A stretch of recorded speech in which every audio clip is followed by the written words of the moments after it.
Hello guys, welcome to my YouTube channel Tech Wisdom and welcome to another simple tutorial video in this channel.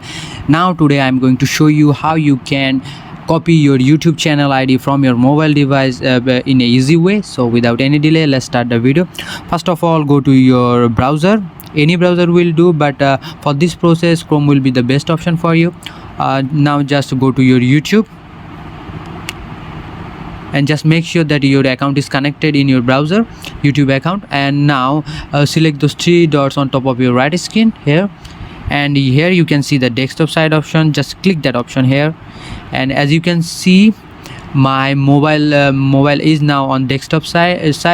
Just look like a desktop version of YouTube, and on the right side you can see the YouTube icon, profile icon. Click that option, and here you can see the settings option. Just go to settings, and on the left side you can see advanced settings on the bottom. Just click that advanced setting option, and here you can see your channel ID, and to copy this just simply click this copy option, and your channel ID will be copied, and now you can paste it to anywhere you want to, and in this way you can pretty easily copy your channel ID from your mobile device. So this is the video. I hope this video helps you, and I will catch you guys on the next one.